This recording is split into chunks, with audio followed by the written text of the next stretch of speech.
Hola, ¿qué tal? Un placer reencontrarnos a través de Cubavisión Internacional. Ya les presentamos nuestra emisión de Cuba Noticias y compartimos los titulares de las noticias más importantes que marcan esta jornada. Cuba extiende sinceras felicitaciones al pueblo y gobierno de Vietnam por cumplirse hoy 65 años de relaciones diplomáticas entre ambos países.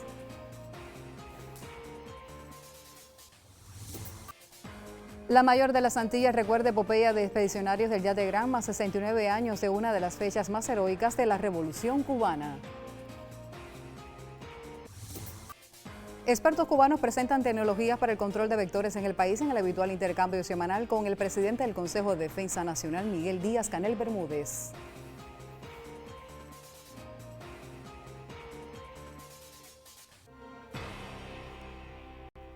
En un gesto de hermandad y firmeza en los principios compartidos, Cuba y Vietnam ratifican su voluntad de fortalecer la histórica amistad que los une al conmemorarse este 2 de diciembre el 65 aniversario del establecimiento de sus relaciones diplomáticas.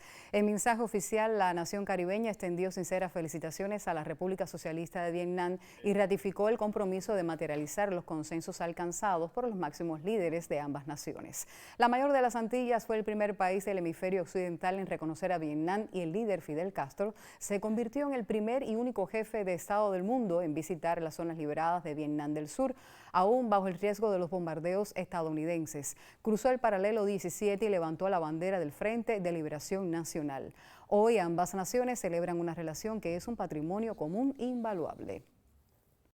Los presidentes de ambas naciones, Miguel Díaz-Canel y Luong Quon, intercambiaron misivas de felicitación, agradecimiento y reconocimiento. Con motivo de la fecha, el viceprimer ministro de la República Socialista de Vietnam, Ho Quang Dun, cumple una visita oficial para examinar el estado de colaboración y explorar nuevas vías para profundizar la asociación estratégica.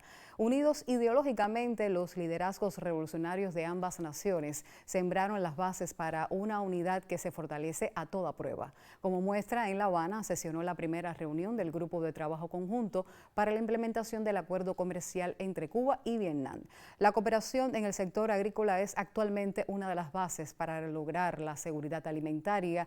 Destaca la creciente presencia en la producción de arroz, maíz, soya y las empresas vietnamitas son relevantes en la zona especial de desarrollo del Mariel. Hoy Vietnam es el primer inversionista de Asia en Cuba. Es el segundo socio comercial. Las empresas vietnamitas han invertido más de 160 millones de dólares en Cuba. Apuestan por las inversiones en Cuba. Cuba fue el primer país de América Latina que estableció relaciones diplomáticas con Vietnam en el año 1960. Sabemos por la historia que la relación entre Cuba y Vietnam es entrañable. Es una amistad leal, pura, que se ha forjado durante años de nuestras luchas de independencia, por la liberación nacional y la construcción del socialismo. Un legado que ha sido forjado por varias generaciones de líderes encabezados por el presidente Ho Chi Minh y el comandante Fidel Castro y por numerosos compatriotas de Cuba y de Vietnam que han alimentado esa relación extraordinaria. Cuba y Rumanía también reafirman sus lazos solidarios que se remontan al inicio de relaciones bilaterales entre ambos países en 1960. El periodista Duanis Hernández nos amplía. La Embajada de Rumanía en Cuba celebró el Día Nacional del país europeo y los 65 años del establecimiento de relaciones diplomáticas entre ambas naciones. Otra vez la cultura, gracias a un concierto extraordinario de Mirel Manea y solistas de la Filarmónica George Enescu de Botosani, unió a los dos países. Nosotros como embajada dedicamos este año integral a marcar este aniversario que es importante para nosotros como también para Cuba. Y todos los eventos culturales fueron marcados por ese mismo aniversario. La embajadora rumana Teodora Magdalena Mircea destacó las relaciones entre ambos países, sobre todo en el ámbito educativo y cultural. Nosotros nos concentramos muchísimo en la parte de la educación, en la parte de la cultura. Por ejemplo, se firmaron en 4 años, tenemos 130 acuerdos entre universidades de Rumanía y Cuba, casi 60 becas doctorales ofrecidas por las universidades rumanas a los cubanos. Tuvimos visita al nivel de ministros de educación de Cuba y Rumania en 2022, ministro de salud en Cuba, ministro de salud rumano en Cuba en 2023. La cooperación entre Cuba y Rumanía también se ha extendido a otros sectores. También empezamos vínculos muy buenos en el sector alimentario. Tenemos aprobada una compañía de pollo de Rumania que empezó desde este año a importar en Cuba. Ahora recientemente tuvimos una misión económica de Rumania en Cuba y participamos también en el FIHAV. Recientemente, la semana pasada, inauguramos un mural dedicado a Rumania en Fusterlandia. No sé si usted sabe, pero Fuster tiene su inspiración de Brâncuși, del gran escultor rumano Brâncuși, pero también de Gaudí. Cuba y Rumanía tienen vínculos que pueden crecer en el futuro. Pienso que Cuba tiene muchas cosas que ofrecer, también Rumania, pero solamente cuando estamos juntos y trabajamos juntos podemos estar más desarrollados y más felices y, encontrar caminos nuevos de desarrollos que están convenientes por ambas partes. Rumanía celebra el Día Nacional del País Europeo y los 65 años del establecimiento de relaciones diplomáticas entre ambas naciones. Duanis Hernández, Cubavisión Internacional. En los próximos minutos rememoramos una de las travesías más importantes para Cuba. 82 hombres a bordo del yate Granma cambiaron el curso de la historia en la mayor de las Antillas. Nos vamos a nuestra pausa habitual. De inmediato regresamos.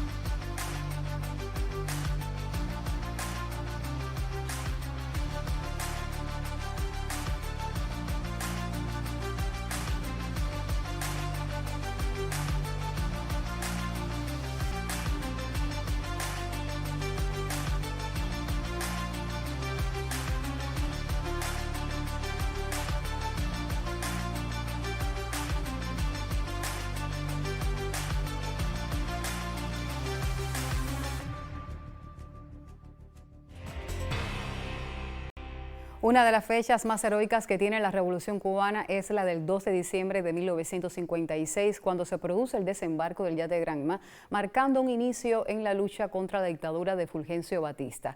A 69 años de ese hecho, Cuba recuerda la hazaña de estos 82 hombres que partieron desde Tuxpan, México, y llegaron hasta la zona del Golfo de Guacanayabo tras navegar 7 días.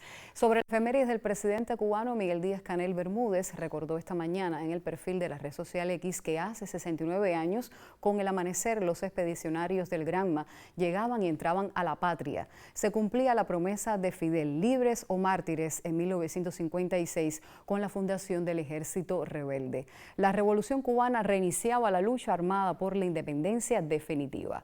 Por su parte, el premier de la isla, Manuel Marrero Cruz, destacaba en la propia red social que ante los desafíos que enfrentamos hoy, el heroísmo y la profunda convicción de los expedicionarios del yate Granma continúan inspirando nuestra resistencia, justo cuando se conmemoran 69 años del desembarco que nos situó en el camino de la victoria.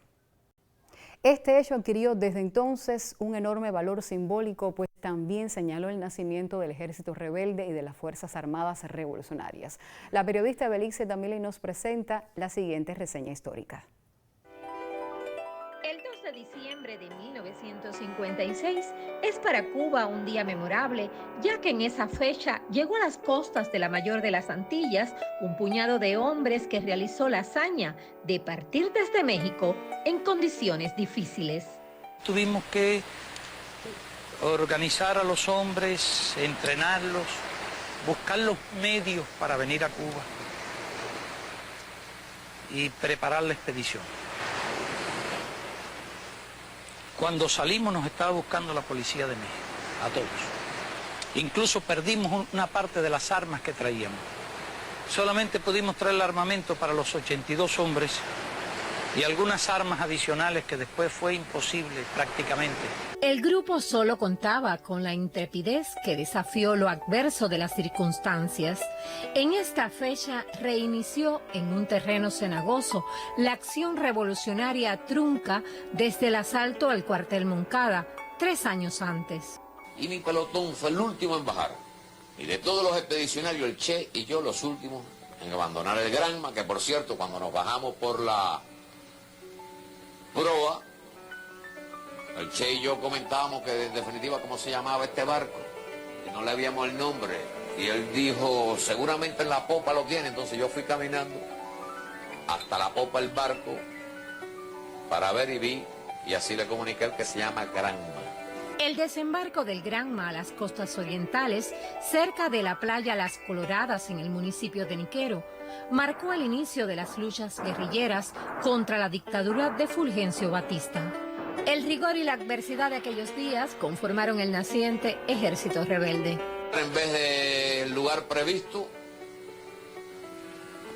desembarcamos, desgraciadamente, a pocas decenas de metros de una pequeña playa llamada Las Coloradas, que nos hubiera traído como consecuencia un ahorro de varias horas. Desembarcamos en los pantanos que desconocen. Los militares de la dictadura batistiana conocieron de la noticia del desembarco por Playa Las Coloradas al oriente del país. Sin embargo, los barbudos del Ejército Rebelde, pese al fuego de la aviación, emprendieron su propósito de alcanzar la Sierra Maestra, que sería el escenario principal de la lucha de los próximos 2 años. Con la epopeya del Granma comenzó la guerra de guerrillas en las lomas del oriente del país. En esos apartados lares, la sangre y el sudor de hombres y mujeres forjaron la revolución que alcanzó su triunfo el 1 de enero de 1959. Con el pronóstico del tiempo para las próximas horas prosigue la información en Cuba Noticias. En este segmento hoy nos acompaña la máster en ciencias, Aylin Justiz. Bienvenida.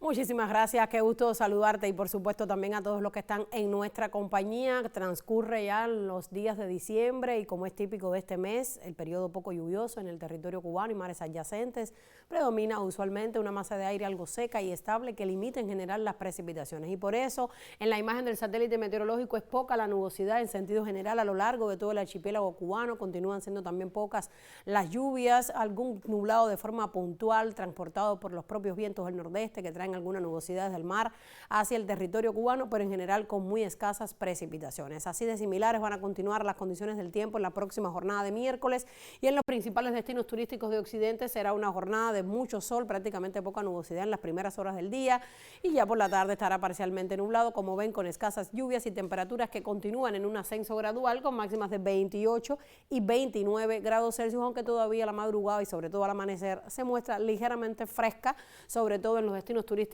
de Viñales y en Playa Girón con 18 grados Celsius de temperatura mínima. Asimismo, en la parte central también será una jornada de muy poca nubosidad, prácticamente cielo despejado en Cayo Santa María, también en Jardines del Rey, sol y algunas nubes por la tarde en todos los destinos turísticos, prácticamente sin lluvias y con temperaturas de 27, 28 grados Celsius en Playa Santa Lucía y hasta 29 grados en Trinidad al sur de Santi Espíritus. Asimismo, en la parte oriental también será una jornada de sol y algunas nubes con nublados de forma ocasional, sobre todo en la ciudad de Baracoa, escasas lluvias y temperaturas también elevadas de 28 y hasta 30 grados Celsius en las ciudades de Santiago de Cuba y de Bayamo. Cerca de las 6:17 de la mañana el sol saldrá por el extremo más oriental y a las 5:56 de la tarde se estará poniendo por Cabo San Antonio en el extremo occidental de Pinal del Río. Mientras tanto, la luna está terminando su fase de cuarto creciente. Así que ya usted sabe, este próximo miércoles en el territorio cubano será una jornada de sol, algunas nubes, pero con escasas precipitaciones en gran parte del país. Yo regresaré en otra emisión. Hasta entonces, como siempre, disfrute su destino Cuba y tenga una excelente jornada. Gracias, Aylin. El presidente del Consejo de Defensa Nacional, Miguel Díaz-Canel Bermúdez, sostuvo este lunes su habitual reunión semanal con científicos y expertos del sector de salud pública que trabajan en la lucha contra los arbovirosis en el país.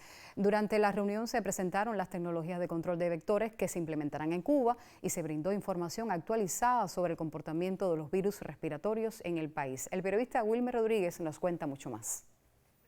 Expertos y científicos del sector de la salud pública y de la industria biofarmacéutica nacional presentaron este lunes al presidente cubano Miguel Díaz-Canel Bermúdez un conjunto de las nuevas tecnologías en las que trabajan para reducir o eliminar los vectores que transmiten enfermedades, entre ellas el chikungunya, el oropuche y el dengue. En líneas generales se pueden dividir en tres grandes grupos. Son aquellos que utilizan la irradiación, es decir, la llamada técnica de insecto estéril.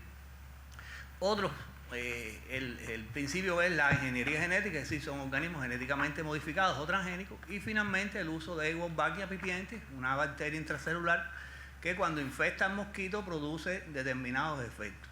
Entonces, tanto los transgénicos como la técnica de insecto estéril tienen como objetivo final reducir o eliminar la población del vector. Como es habitual en estos intercambios, el reconocido matemático cubano Raúl Guinovar, director de Ciencia y Técnica de la Universidad de La Habana, presentó varios modelos que predicen un incremento de los casos en las próximas semanas, fundamentalmente en el oriente cubano y en el municipio especial Isla de la Juventud.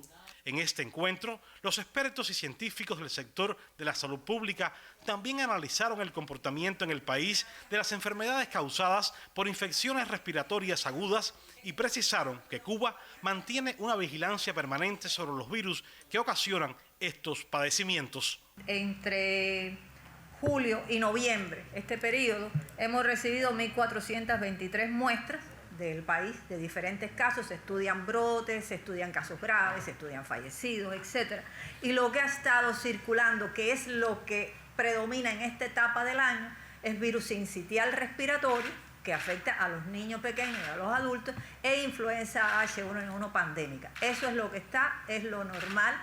Con relación a COVID, esto en negro no es COVID, esas son las muestras en el tiempo. Y estos piquitos allá abajo es COVID, que quizás en esta de aquí se ve mejor. La barra es la muestra y miren la positividad de COVID abajo en las últimas semanas.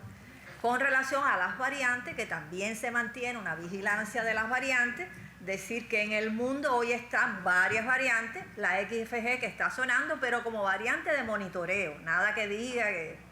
Y Cuba la tiene, incluso otras, pero no hay una asociación, por lo menos a nivel de laboratorio, estoy segura que a nivel epidemiológico y clínico, pues no lo estamos viendo, de que COVID realmente estemos en otra situación. Todo lo contrario, es más bien, lógicamente el virus circula, porque cuando entra un virus ya se queda, pero no significa que eso sea el principal problema y que no haya algunos casos, pero no es el problema.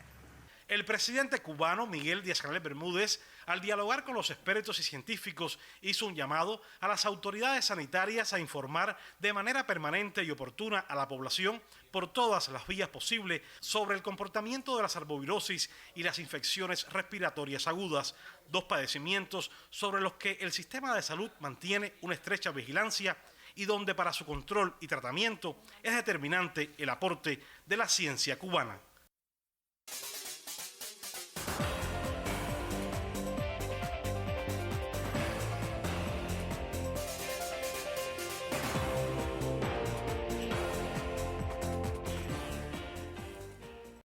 Durante esta semana se efectuará una de las subseries más interesantes en la presente Serie Nacional de Béisbol. Holguín, por ejemplo, recibe Industriales en el Estadio Calixto García, y sobre la utilización del picheo azul conversó el colega Miguel Ángel Cruz con el entrenador de lanzadores, Julio Romero. Veamos. Voy a conversar con Julio Romero, entrenador de picheo del equipo de Industriales, para tratar los temas y sobre todo cómo se va a manejar el picheo ante Holguín, uno de los equipos que mejor rendimiento ha tenido en esta 64 Serie Nacional de Béisbol. Y bueno, me imagino que Julio, desde sus series anteriores, pues se ha maniobrado con el picheo para estar listo para una serie tan importante como esta. Desde luego, eso es lo que pensamos hacer, pero tenemos como cosa en contra que nuestros mejores abridores no han podido pichar ni aquí y posiblemente no puedan pichar. Pavel no puede pichar allá en eso, Figueredo posiblemente para el miércoles. y estamos ganando los juegos con los muchachos nuevos que los tenemos de relevo, que están asumiendo como abridores y están llevando la voz cantante en los juegos de pelota, los muchachos nuevos menores de 23 años. Sí, respondiendo también en el momento que el equipo lo necesita debido a las ausencias de los estelares. Solamente, Julio, hablar sobre este equipo de Holguín que se ha mostrado, quizás no tenga esos nombres relevantes, pero se ha mostrado muy bien a la ofensiva, también a la defensa, han jugado muy bien como equipo. ¿Cómo piensa afrontar esa serie? Bueno, nosotros tenemos que afrontarlo como es necesario afrontarlo, porque en realidad tenemos que ir con el picheo que vamos, tenemos que utilizar los peloteros que tenemos también, porque hay algunos que están lesionados, y entonces no hemos completado prácticamente una nómina estable.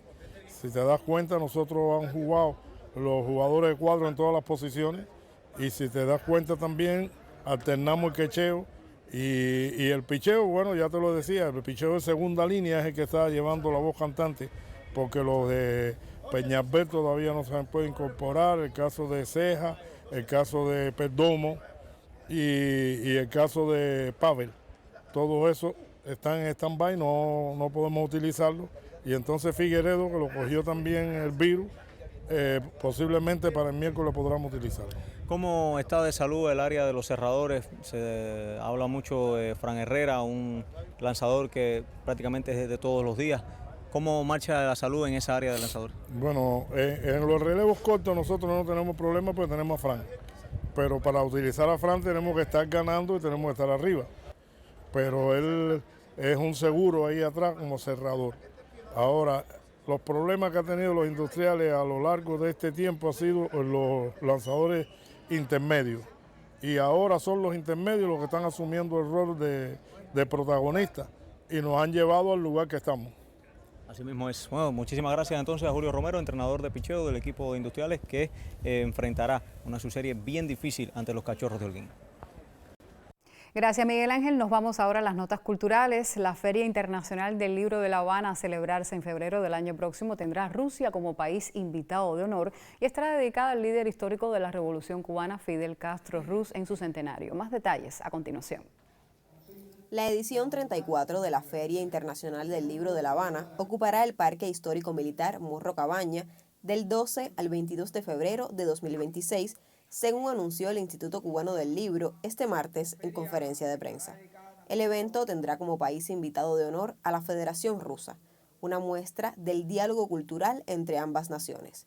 El pabellón ruso promete ser uno de los grandes atractivos, con una exposición de alrededor de 1.500 libros, encuentros con destacados autores de esa nación y un ciclo de cine para mostrar lo mejor de su filmografía. Lamentablemente, hoy en el Occidente se desarrolla una verdadera campaña de desinformación masiva contra Rusia, que tiene como objetivo borrar a nuestro país del contexto cultural global, del arte mundial, que por su definición propia debería estar fuera de la política. Pero ya podemos decir que este rabioso impulso antirruso ha sufrido una aplastante derrota, ya que es imposible cancelar a Pushkin y Lermontov, Dostoyevsky y Tolstoy, Bunin y Bulgakov, pues que su legado no pertenece solo al pueblo ruso, sino a toda la humanidad. Por eso estamos muy agradecidos por la invitación que se extendió a la Federación de Rusia para ser el país invitado de honor en la Feria del Libro de La Habana. La Fiesta de las Letras rendirá homenaje a dos figuras esenciales de la literatura cubana contemporánea, la narradora y poetisa Marilyn Boves y el intelectual José Bel Lara. El programa, además de las presentaciones de libros y los coloquios, ofrecerá una vibrante agenda paralela que incluye conciertos, artes escénicas y proyecciones fílmicas. Esta edición está dedicada de manera central al comandante en jefe Fidel Castro Ruz en el año del centenario de su natalicio. La dedicatoria honra su memoria, su obra y su ejemplo, reconociendo su impulso visionario como fundador de este gran encuentro cultural. Fue un reporte de Leisa Fritze Tapanés y un equipo de Cubavisión Internacional. La muestra de cine cubano concluyó en Nicaragua con la participación del realizador Arturo Santana. Este encuentro afianza los vínculos culturales entre ambas naciones. Cubano del Arte e Industrias Cinematográficos, la Cinemateca Nacional de Nicaragua, en coordinación con la Embajada de Cuba en esa nación, organizaron una muestra de cine cubano en Managua. El programa estuvo conformado por una exposición de carteles del más reciente cine cubano en el lobby de la Sala Mayor de dicha institución. Se ha consolidado un equipo de trabajo nicaragüense y cubano donde venimos ya obteniendo resultados a final de año. Nosotros realmente encantados de haber podido compartir las experiencias del cineasta Arturo Santana, de hablar de promoción en el cine, y encantados también de haber podido contar con una pequeña selección de carteles cubanos que muestran las últimas producciones de nuestra industria y que ojalá estos filmes también estén pronto por acá por Nicaragua. Estudiantes de segundo y tercer año de la carrera de Comunicación Social intercambiaron con los especialistas cubanos presentes.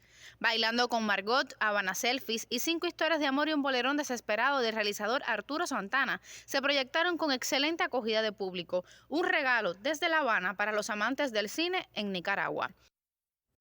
Y cerramos en la capital peruana, uno de los bastiones de la música cubana en la región, que aguarda con expectativa la próxima presentación de una constelación de astros de la timba y la salsa llegados de la nación caribeña. La empresa Palmera Festival, organizadora de este evento, anunció para el 7 de diciembre el concierto en el cual participará la agrupación Alexander Abreu, Habana de Primera, así como otros grandes del ritmo cubano. El espectáculo, que se prolongará por varias horas, reunirá a grandes figuras de la timba y la salsa cubana como Isaac Delgado, los Bambán, Alain Pérez, Manolín, el médico de la salsa, Pedro Calvo, la charanga habanera, Mayito Rivera y Leo Vera. Será la primera vez en Perú que se reúnen tantos artistas renombrados en el género de la salsa y la timba cubanas, de las que los peruanos son grandes conocedores. Con esta invitación también a seguir la información cultural a través de Cubavisión Internacional, cierra Cuba Noticias. Gracias por elegirnos. Para actualizarse, estamos siempre activos en la plataforma digital para el intercambio. Excelente jornada.